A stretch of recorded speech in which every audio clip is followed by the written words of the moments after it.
శక్తి పీఠాలు, వీటిని హిందువులు పార్వతీదేవిని ఆరాధించే దేవాలయాలలో పురాణగాథల, ఆచారాల పరంగా ప్రాధాన్యత సంతరించుకున్న కొన్ని స్థలాలను శక్తి పీఠాలు అంటారు. ఈ శక్తి పీఠాలు ఏవి, ఎన్ని అనే విషయంలో విభేదాలున్నాయి. ఇవి 18 అని, 51 అని, 52 అని, 108 అని వేర్వేరు లెక్కలున్నాయి. అయితే 18 ప్రధానమైన శక్తి పీఠాలను అష్టాదశ శక్తి పీఠాలు అని అంటారు. పురాణ కథ. ఒకప్పుడు దక్షుడు బృహస్పతి యాగం చేసినప్పుడు అందరినీ ఆహ్వానించాడు గాని కూతురిని, అల్లుడిని పిలవలేదు. ఎందుకంటే దక్షుని కుమార్తె సతీదేవి తండ్రి మాటకు విరుద్ధంగా శివుడిని పెళ్లాడింది.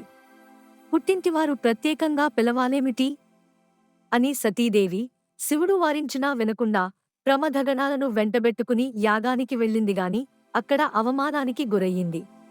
ముఖ్యంగా శివనింద సహించలేక ఆమె యోగాగ్నిలో భస్మమైంది. ఆగ్రహించిన శివుడు తన గణాలతో యాగశాలను ధ్వంసం చేశాడు. కాని సతీ వియోగదుముఖం తీరని శివుడు ఆమె మృత శరీరాన్ని అంటెపెట్టుకుని ఉండి తన జగద్రక్షణా కార్యాన్ని మానివేశాడు. దేవతల ప్రార్థనలు మన్నించి విష్ణువు సుదర్శన చక్రంతో ఆ దేహాన్ని ఖండాలుగా చేసి శివుడిని కర్తవ్యోన్ముఖుడిని చేశాడు. సతీదేవి శరీర భాగాలు పడిన స్థలాలు శక్తి పీఠాలుగా భక్తులకు, ముఖ్యంగా తంత్ర సాధకులకు ఆరాధనా స్థలాలు అయినాయి. ప్రతి శక్తి పీఠంలోనూ దాక్షాయణి మాత భైరవుని తోడుగా దర్శనమిస్తుంది.